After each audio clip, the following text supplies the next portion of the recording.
Friends, good morning. आज हम लोग बात करेंगे रिवोल्ट ऑफ 1857। 1857 में एक बहुत बड़ी क्रांति हुई थी इस देश में। और उस समय की जो शासन कर रही थी ईस्ट इंडिया कंपनी या जो ब्रिटिश सरकार थी डी फैक्टो, उसको इसने बिल्कुल हिला के रख दिया था। और थोड़ा सा इसका विस्तार और हो जाता तो उसकी जड़ें उखड़ जाती भारत से। तो इस जो रिवोल्ट ऑफ 1857 है, इस टॉपिक को हम लोग 3 वीडियोस में कवर करेंगे। आज के वीडियो में हम देखेंगे कि इसके कॉजेज़ क्या क्या थे, किन कारणों से ये विद्रोह हुआ उस समय। तो सबसे महत्वपूर्ण देखिए आर्थिक कारण थे। आर्थिक शोषण शुरू हो गया था। प्लासी का युद्ध जब से अंग्रेज़ों ने जीता था तब से भारत के बहुत बड़े भाग में इनका शासन हो गया था और इन्होंने आर्थिक शोषण शुरू कर दिया था। और बाद में वो बढ़ता ही गया जैसे जैसे इनका विस्तार बढ़ता गया। तो अब देखते हैं ये किस प्रकार से इन्होंने किया। तो देखिए, सबसे पहले तो जो ट्रेडिशनल इकोनॉमिक स्ट्रक्चर था भारतीय समाज का, वो इन्होंने तोड़ दिया। अब उसके बाद इन्होंने क्या किया कि जो पीजेंट्स थे, जो हमारे किसान थे, उन पे बहुत ज़्यादा टैक्स का बोझ डाल दिया। पहले इतना ज़्यादा बोझ नहीं हुआ करता था। मुग़ल पीरियड में भी था, काफ़ी हैवी टैक्सेशन उस समय भी होता था, लेकिन जैसे जब उपज कम होती थी या जब अकाल पड़ता था, वर्षा कम होती थी, तो उस समय टैक्स में रिलीफ दी जाती थी। लेकिन अंग्रेज़ों को तो बस यहाँ से लूटने से मतलब था, तो इनका टैक्सेशन बहुत ज़्यादा था। जब नहीं दे पाता था किसान तो उसको लोन लेना पड़ता था मनी लेंडर से, बहुत ही हाई रेट्स पे। इतना ज़्यादा रेट्स होती थी कि फिर वो लोन एक तरह का डेब्ट ट्रैप हो जाता था, वो चुका ही नहीं पाता था। और न चुका पाने की स्थिति में अंततः उसकी जो ज़मीन थी या जो भी उसकी पूंजी होती थी, उसको जो है वो मनी लेंडर ले लेता था। और इस काम में जो ब्रिटिश सरकार थी वो हमेशा उसका कानून मनी लेंडर का पक्ष लेता था। दूसरी बात कि जो ब्रिटिश गुड्स थे उनको भारतीय प्रोडक्ट्स या गुड्स के ऊपर प्रमोट किया गया। मतलब भारतीय सामान को डिस्करेज करके इन्होंने चाहा कि भारत से बस हम रॉ मटेरियल ले जाएं वहाँ, खासकर जब औद्योगिक क्रांति हुई उसके बाद। और औद्योगिक क्रांति से पहले भी अंग्रेज़ों की यही पॉलिसी थी। ये मतलब भारत का ही पैसा लेकर जब इन्होंने बंगाल जीता तो ये क्या करते थे कि वहाँ बंगाल के रेवेन्यू से ही बंगाल के कारीगरों से सामान खरीदते थे, आर्टिजन्स से, और जाके इंग्लैंड में बेचते थे। तो इनको मतलब पैसा लगाना ही नहीं पड़ता था। जो इनकी इनपुट कॉस्ट थी वो भी बंगाल के रेवेन्यू से आती थी। और जब औद्योगिक क्रांति हो गई तब तो फिर ये केवल रॉ मटेरियल ले जाते थे और इंग्लैंड से जो बना हुआ सामान था उन पे सारे ये ड्यूटीज़ माफ़ कर देते थे ताकि वो एकदम सस्ता होकर आए। वैसे ही वो मिल्स का बना था तो सस्ता रहता था हैंडीक्राफ्ट की तुलना में। और जो भारतीय हैंडीक्राफ्ट वहाँ जाती थी उस पे इतना ज़्यादा टैक्स लगा देते थे कि कोई ख़रीद ही ना सके पूरे यूरोप में। तो इस तरह से इन्होंने बिल्कुल उजाड़ के रख दिया। जो भारतीय हैंडीक्राफ्ट इंडस्ट्री थी उसको ख़त्म कर दिया। उसके कारण क्या हुआ कि जो डी अर्बनाइजेशन शुरू हो गया, मतलब D population in urban areas. तो लोग अर्बन एरिया छोड़ छोड़ के भागने लगे गाँव की तरफ कि यहाँ हमको खाने को ही नहीं है। और उतनी ज़्यादा ज़मीन तो वहाँ थी नहीं गाँव में, तो ये जाके बेचारे छोटे मोटे किसान बने या फिर एग्रीकल्चरल लेबर बन के रह गए, जो कि बहुत अच्छे आर्टिज़न हुआ करते थे। और रूरल इकोनॉमी पे बहुत बड़ा बर्डन पड़ा इसके कारण। इतने ज़्यादा लोग वहाँ जाके, इतने ज़्यादा लोगों का लोड पड़ गया रूरल इकोनॉमी पे, एग्रीकल्चरल इकोनॉमी पे, कि एग्रीकल्चर भी स्टैग्नेंट हो गई बिल्कुल। अच्छा, इन लोगों ने एग्रीकल्चर को भी बढ़ावा देने का कोई काम नहीं किया।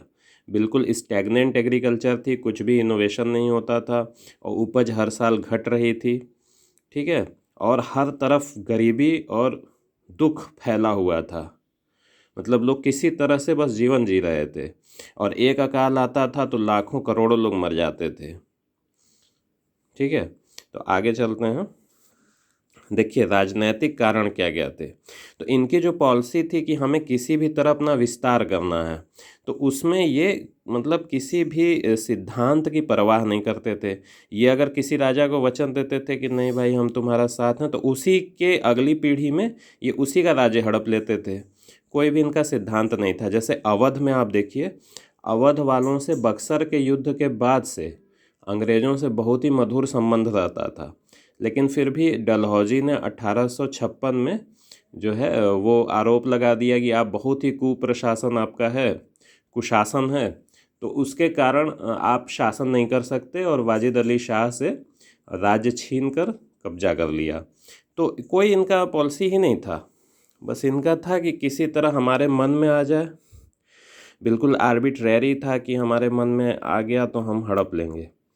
ठीक है। और subsidiary alliance, doctrine of lapse, ये सब इनकी नीतियां ऐसी थी जिससे लोगों में बहुत ज़्यादा असंतोष था, बहुत लोगों में गुस्सा था।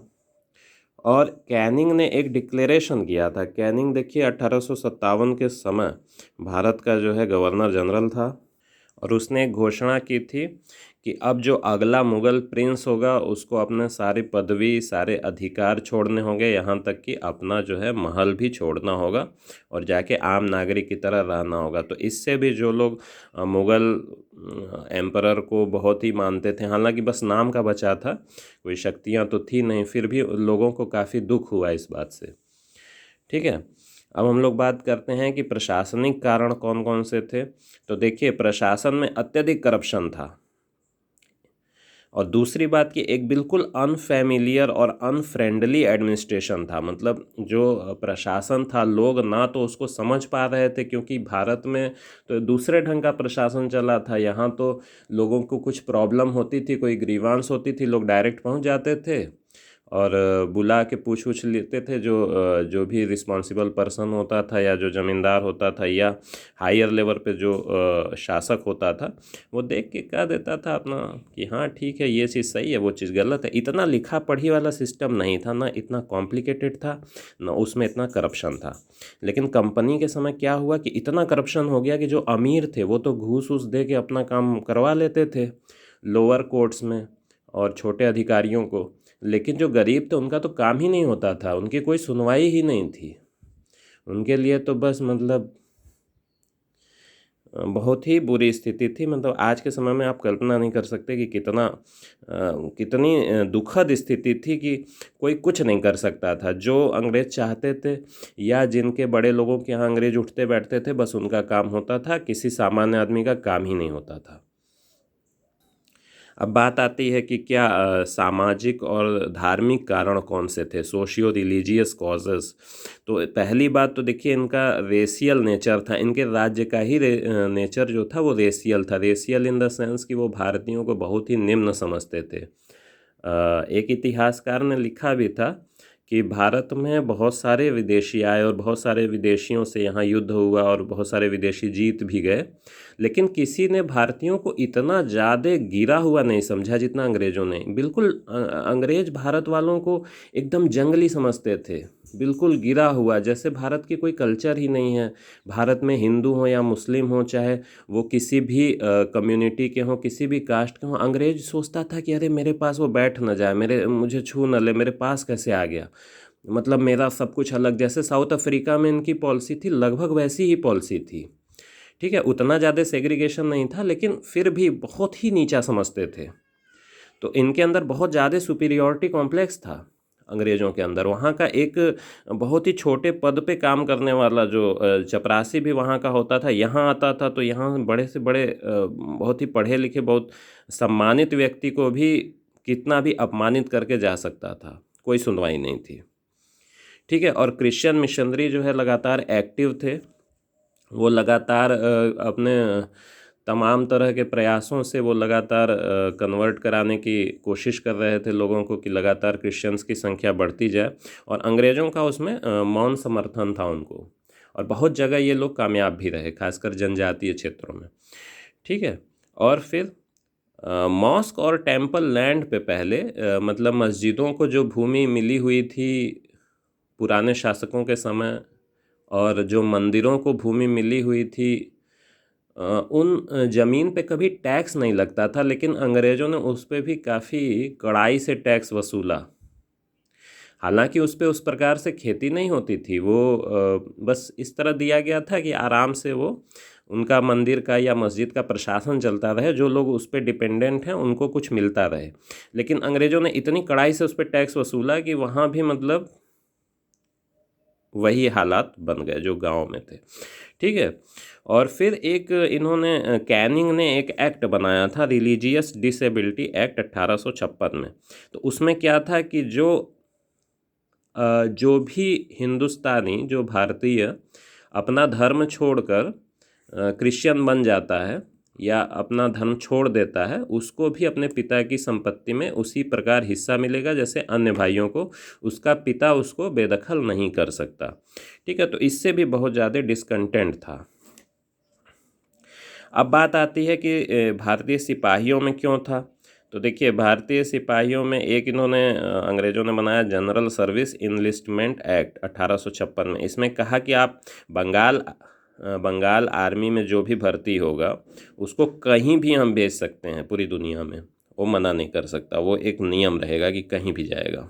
क्यों? क्योंकि हर जगह ये युद्ध लड़ते थे।